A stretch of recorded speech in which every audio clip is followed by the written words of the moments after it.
Nós seguimos hoje nessa nossa série, Entre Tendas e Altares, acompanhando a jornada de Abraão. Até aqui nós temos visto que a vida desse patriarca foi marcada por altos e baixos, por incertezas e promessas, mas também por encontros transformadores com o Deus vivo.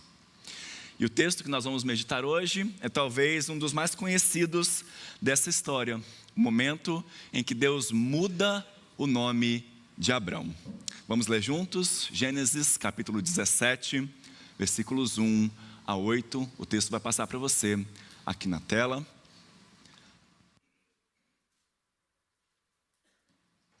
Gênesis capítulo 17, versículos 1 a 8. Que o Senhor nos abençoe na leitura e meditação da sua palavra. Amém?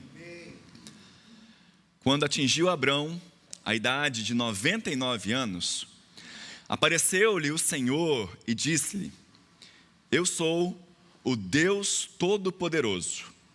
Anda na minha presença e sê perfeito. Farei uma aliança entre mim e te multiplicarei extraordinariamente. Prostrou-se Abrão, rosto em terra, e Deus lhe falou: Quanto a mim, será contigo a minha aliança. Serás pai de numerosas nações. Abrão já não será o teu nome, e sim Abraão, porque por pai de numerosas nações te constituí. Far-te-ei fecundo extraordinariamente, de ti farei nações, e reis procederão de ti. Estabelecerei a minha aliança entre mim e ti e a tua descendência no decurso das suas gerações, aliança perpétua, para ser o teu Deus e da tua descendência. Dar-te-ei e a tua descendência a terra das tuas peregrinações, toda a terra de Canaã, em possessão perpétua, e serei o seu Deus. Vamos orar mais uma vez. Ó Deus, nós queremos mais uma vez louvar o teu nome por podermos nos reunir nessa noite.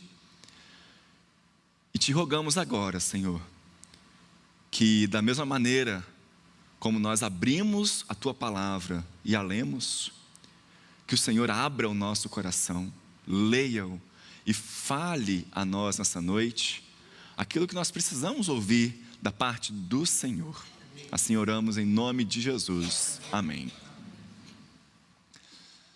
Você sabia que em 2024, mais de 5.300 brasileiros mudaram de nome? Até pouco tempo atrás, esse era um processo bastante complicado. Precisava de advogado, ação judicial, justificativas bem plausíveis, e ainda assim havia um risco do juiz não autorizar. Mas desde 2022, ficou um pouco mais simples. Qualquer maior de 18 anos pode pedir diretamente no cartório, sem precisar de justificativa. Basta você pagar uma taxa e escolher o seu novo nome. Por favor, ajude os seus pastores, não faça isso. Mais de 500 membros na nossa igreja, já está difícil aprender o nome de todo mundo. Se você mudar de nome, ainda assim, vai complicar a nossa situação, queridos. Muito bem, brincadeiras à parte, eu sei que nem todos têm o nome que têm por algum motivo especial.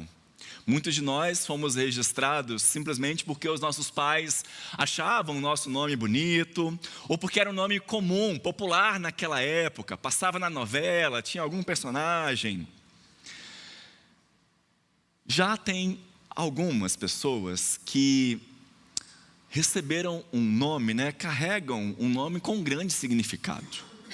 Um nome que pode expressar a sua personalidade, contar a história da sua família, ou até mesmo ser uma homenagem dos seus pais a alguém que marcou as suas vidas. O meu filho, por exemplo, se chama Augusto, em homenagem a um tio-avô paterno meu, que lá na década de 1940 saiu do interior da Bahia, como diria nossa irmã Airan, lá do Piemonte da Chapada Diamantina. Aprendi direitinho, Airan?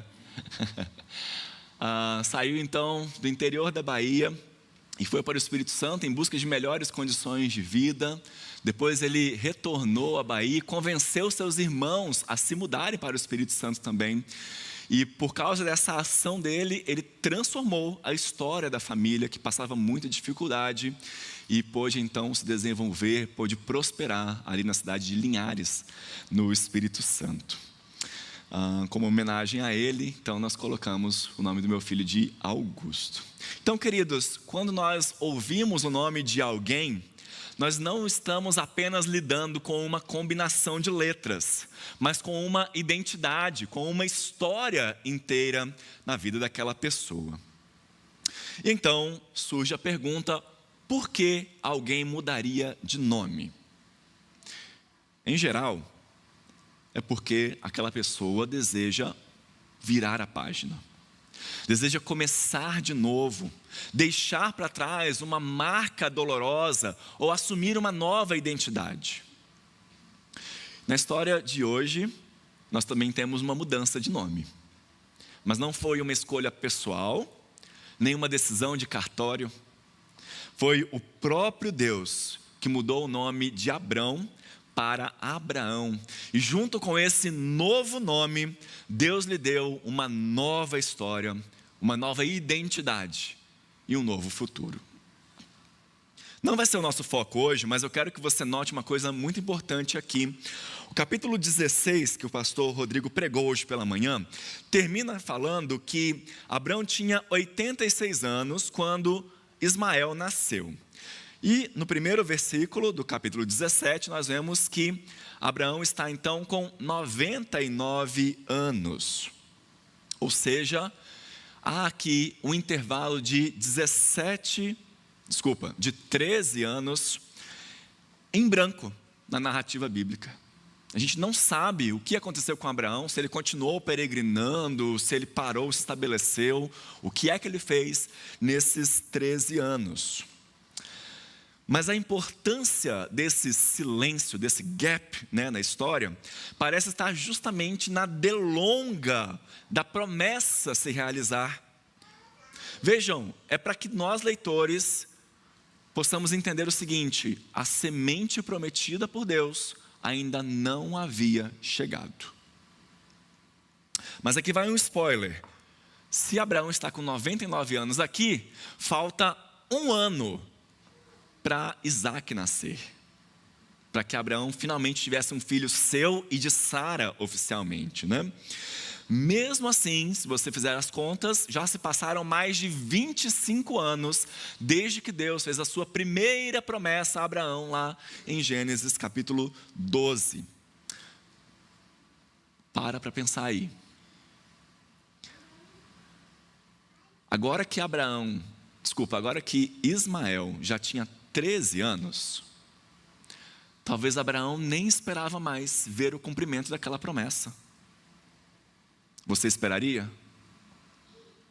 Já tem um filho ali, por mais que não tenha sido a melhor história, como nós ouvimos hoje de manhã, mas já tem ali. 13 anos se passaram em nada. É nesse cenário de espera, de demora, de silêncio, que Deus aparece diante de Abraão.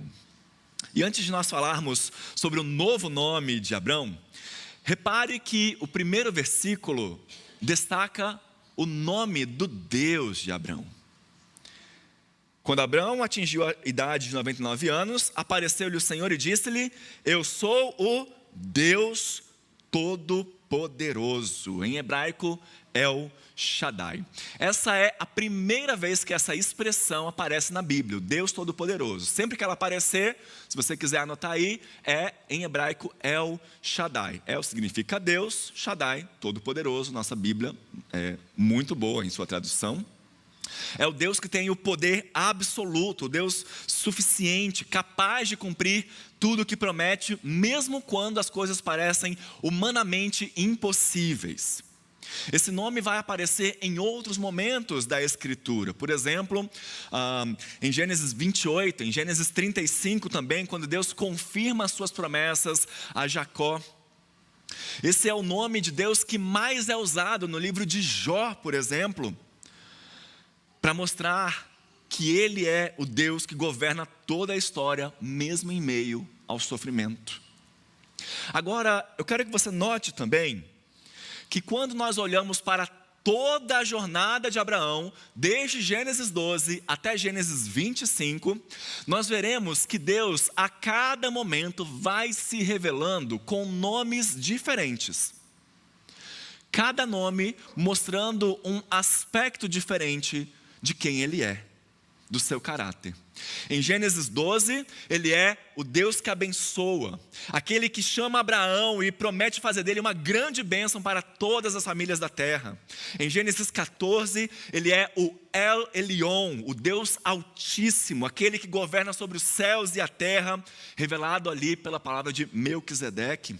Em Gênesis 15, nós vimos semana passada com o pastor Zé Roberto, Ele é o Yahvé Adonai, o Senhor Deus, que garante a Abraão a sua promessa, mesmo diante da dúvida. Em Gênesis 16, nós vimos hoje pela manhã, Ele é o El Roi, o Deus que vê. Ele é o El Shammah também, o Deus que ouve, porque Ele ouviu a aflição de Agar. Agora em Gênesis 17, Ele é o El Shaddai, o Deus Todo-Poderoso. Em Gênesis 21, o Senhor, Ele é aquele que visita e que cumpre o que promete. Ele também é o Senhor que dá riso, porque Sara finalmente pôde sorrir para as pessoas, porque Deus cumpriu a sua promessa quando ela viu Isaac nascer. Em Gênesis 22, Ele é o Jeová Jireh, o Senhor que provê, aquele que oferece um cordeiro em lugar de Isaac. E novamente em Gênesis 25, Ele se mostra como Deus que abençoa, confirmando a sua promessa sobre Isaac, mesmo após a morte de Abraão. E aqui vale uma curiosidade, meus irmãos. Não sei se você assistiu ou esteve aqui hoje pela manhã, quando o pastor Rodrigo pregou em Gênesis 16. Se não, por favor, confira isso depois na sua casa, em nossos canais no YouTube, no Spotify. Nós vimos que Agar, no deserto, ao ser mandada embora, pela sua própria senhora, por Sarai, ela tem uma experiência impressionante com Deus, e como eu disse, ela o chama de El Roi, o Deus que vê. Curiosamente, esse é o único texto da Bíblia em que um ser humano dá nome a Deus. E não foi qualquer ser humano. Não foi alguém que era considerado grande na história. Não foi um patriarca, não foi um profeta, mas foi uma mulher, serva egípcia rejeitada. Isso nos mostra algo muito importante, queridos. As experiências humanas com Deus, em diferentes contextos, em diferentes circunstâncias, vão revelando novos aspectos do seu ser. As experiências humanas com Deus, em diferentes contextos, vão revelando diferentes aspectos de quem é Deus e como nós podemos conhecê-lo melhor. É exatamente isso que acontece, que nós vemos na vida de Abraão. Cada etapa da sua vida vai demonstrando um novo aspecto, algo novo sobre quem Deus é. No nosso texto, Abraão está experienciando Deus como o El Shaddai, o Todo-Poderoso, capaz de cumprir as suas promessas, mesmo quando parece tarde demais, mesmo quando já não há esperança humana. Assim como Abraão, meus irmãos, nós também conhecemos a Deus de maneiras novas, conforme caminhamos com Ele. Pense bem, muitas vezes os nomes que nós usamos para Deus em oração ou nos cultos não vêm apenas da Bíblia, mas também da nossa própria experiência de fé. Talvez você já tenha passado por alguma situação de necessidade e descobriu que Ele é, de fato, o Deus que provê na sua vida.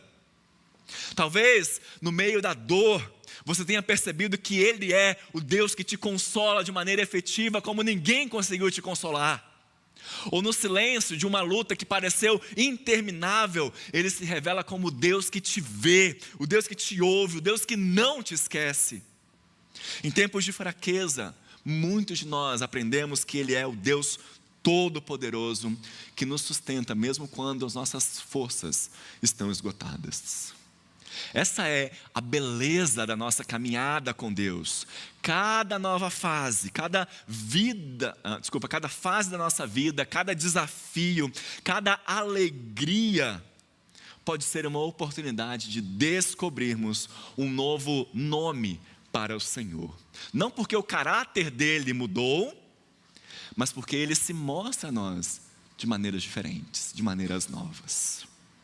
E esse é um dos nossos desafios hoje, aprender a reconhecer que o mesmo Deus da aliança de Abraão continua se revelando a nós, de forma viva, real e pessoal. E que cada um de nós, em sua própria jornada, tem um testemunho para contar sobre quem Ele é, o que Ele fez em nossa vida.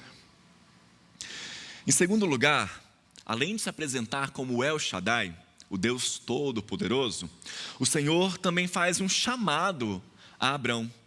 Ele diz: anda na minha presença e sê perfeito.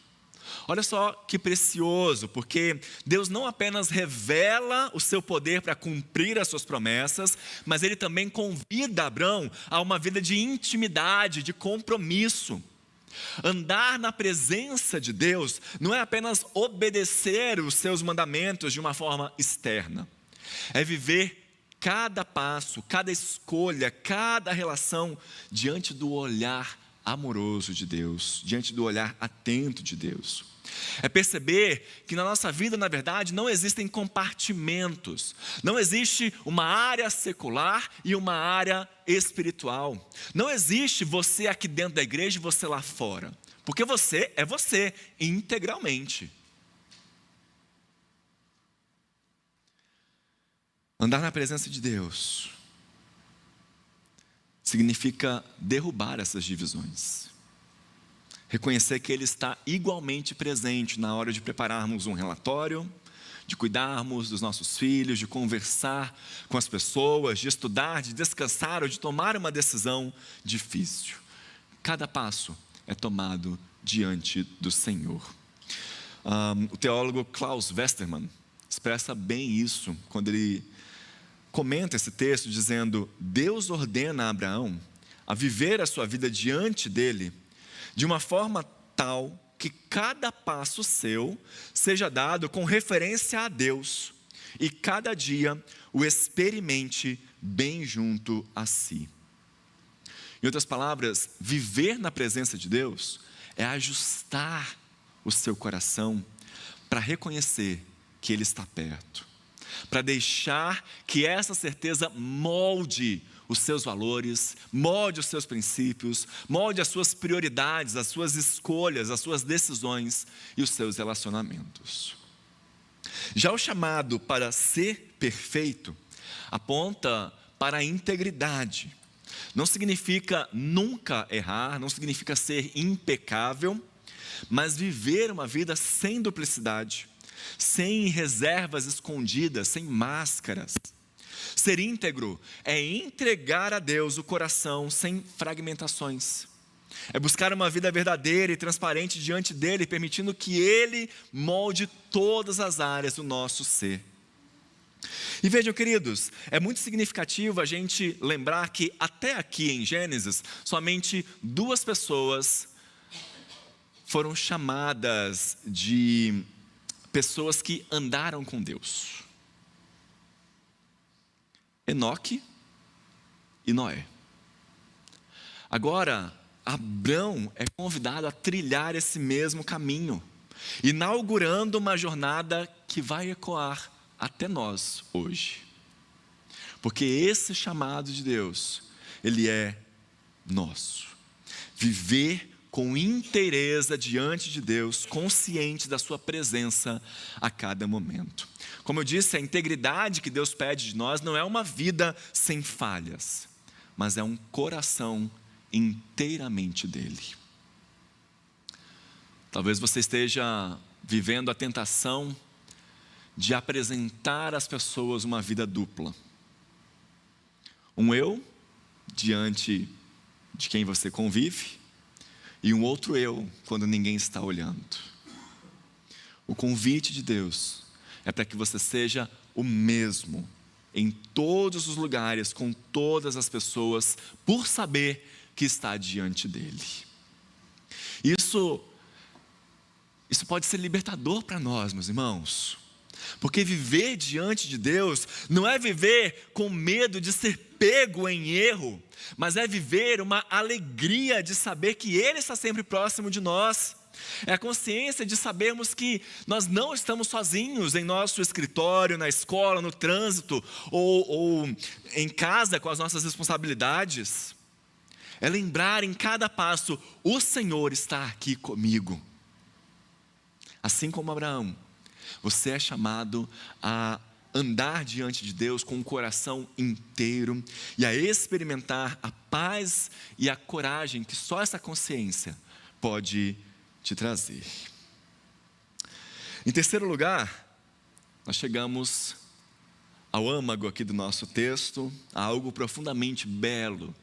Deus mudando o nome de Abrão para Abraão. E na Bíblia, queridos, mudança de nome nunca é um detalhe.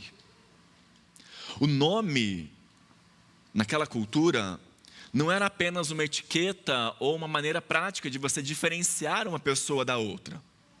O nome carregava, de certa forma, o destino da pessoa, a sua identidade, a sua missão.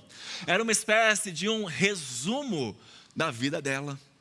Quando Deus troca o nome de alguém, Ele está dizendo então, olha, eu vou reescrever a sua história. O nome antigo, Abrão, significava pai exaltado. Era um nome até honroso por si só, mas ainda restrito, muito focado em si mesmo. Agora, Deus o chama de Abraão, que significa pai de multidões. E vejam o que acontece aqui. Deus não apenas promete a Abraão uma descendência, mas Ele grava essa promessa na sua identidade. De agora em diante, cada vez que Abraão ouvir o seu nome, ele será lembrado daquilo que Deus vai fazer. Cada vez que alguém o chamar, não estará apenas ouvindo Abraão, venha cá, mas estará proclamando, pai de multidões, venha cá, homem da promessa, venha cá. E aqui está o coração desse gesto. Deus é o Deus que transforma histórias. Ele não se limita apenas a mudar um pequeno detalhe na vida de Abraão. Ele redefine o rumo inteiro. Não trata apenas de melhorar um pouco, mas de começar algo totalmente novo. É como se Deus dissesse, olha, eu não vou apenas cumprir uma promessa em você, mas eu vou transformar quem você é para que a sua vida inteira se torne um testemunho do que eu sou, de quem eu sou e do que eu faço. E como a gente tem dito, essa verdade é maravilhosa, porque ela atinge também a nós. Quantos de nós, meus irmãos, carregam, de certa forma, nomes que nos pesam? Não necessariamente os nomes que os nossos pais nos deram, mas rótulos que a vida nos colocou. Fracassado, incapaz, indigno, medroso, sem futuro? Quantos de nós acreditamos que a nossa vida está definida pelo nosso passado? Pelos erros que nós cometemos, pelas dores que nós sofremos. Mas o Deus de Abraão é o mesmo Deus que entra na nossa história e nos chama de uma forma completamente nova. Ele não nos deixa presos ao que nós fomos em nosso passado, mas nos dá uma nova identidade, nos chamando de seus filhos. Ele nos dá uma nova missão, um novo destino. Deus é o Deus que transforma a nossa história. Quando Deus muda o nome de Abrão para Abraão, mais uma vez, Ele não está apenas acrescentando uma letra. Ele está dizendo: eu vou transformar a sua história, eu vou ampliar os seus horizontes, eu vou dar um novo destino para a sua vida. Isso, meus irmãos, é central para o Evangelho, porque toda a promessa de Deus atinge o seu auge em Cristo Jesus. Cristo é aquele que veio para transformar a nossa história. Ele encontrou perdidos, pessoas marcadas pelo pecado, vivendo sob o peso da dor, do sofrimento, da morte, e na cruz Ele carregou tudo isso sobre si. Ele se sacrificou para que nós tivéssemos acesso ao trono da graça de Deus, para que nós deixássemos de ser apenas criaturas e nos tornássemos filhos amados do Senhor. Em Cristo, nós herdamos as promessas que Deus fez a Abraão. Em Cristo, nós entramos debaixo da aliança que nunca falha. Em Cristo, nós recebemos uma nova vida. Mas veja, a mudança de nome de Abraão vai além de um episódio isolado. É como se Deus estivesse usando esse momento aqui para acender uma chama que ilumina toda a história bíblica. Porque o que Ele faz com Abraão aqui é um sinal do que Ele está fazendo e do que Ele ainda fará com toda a humanidade.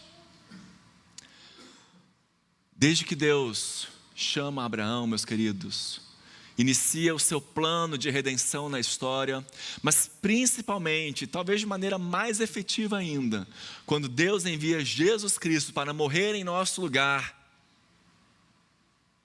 quando Ele leva sobre si os nossos pecados, as nossas dores, a nossa enfermidade, o nosso passado, a nossa condenação, quando Ele coloca tudo isso na cruz e vence a morte ressuscitando, Deus já está escrevendo novas histórias. Deus já está restaurando vidas quebradas, já está chamando pessoas das trevas para a sua maravilhosa luz. E um dia, essa promessa vai alcançar a sua plenitude. No livro de Apocalipse, capítulo 2, versículo 17, sabe o que Jesus disse? Ele diz assim: ao vencedor darei um novo nome. Ao vencedor darei um novo nome. Assim como Abraão recebeu um novo nome, nós também receberemos. Um nome que ninguém poderá apagar. Um nome que contará a nossa verdadeira identidade em Cristo. Um nome que lembrará que nós somos transformados para sempre. Esse nome aponta para a restauração final, quando não haverá mais dor, mais morte, mais choro, mais lágrima, não haverá mais sofrimento, mas nós viveremos eternamente na presença do Senhor, totalmente transformados. Quando estivermos em novo céu e nova terra, onde habita a justiça. A mudança do nome de Abraão, meus irmãos, não diz respeito somente a ele. É sobre o Deus que transforma a história, o Deus que transforma a nossa história. É sobre o Deus que pega pessoas comuns e lhes dá uma nova missão, um novo futuro, uma nova identidade. É sobre o Evangelho de Jesus Cristo, que nos arranca da nossa velha vida e nos dá uma vida nova. E é sobre a esperança da vida que nós temos, de que o Deus que começou uma boa obra em nós é capaz de completá-la até o dia final. Entregue-se completamente a esse Deus da aliança. Caminhe na presença dele todos os dias. Permita que Cristo transforme a sua vida, a sua identidade, o seu coração, a sua história. Porque o mesmo Deus que fez de Abrão pai de uma grande nação é o Deus que quer fazer de você um filho amado, um discípulo fiel, uma testemunha viva da sua graça. E quando aquele dia final chegar, meus irmãos, o dia em que Ele enxugará dos nossos olhos toda lágrima, você ouvirá Cristo dizendo: eu tenho um novo nome para você. Viva hoje como quem já carrega esse nome. Viva hoje como alguém que pertence a esse Deus da aliança, que caminha na presença de Deus e que já começou a experimentar a transformação do Evangelho. Agarre-se na aliança de Deus, na dor, na tentação, nos momentos difíceis, sabendo que Ele é o Deus que tem um plano maior para a sua vida. Permaneça em seus caminhos. Deus te abençoe.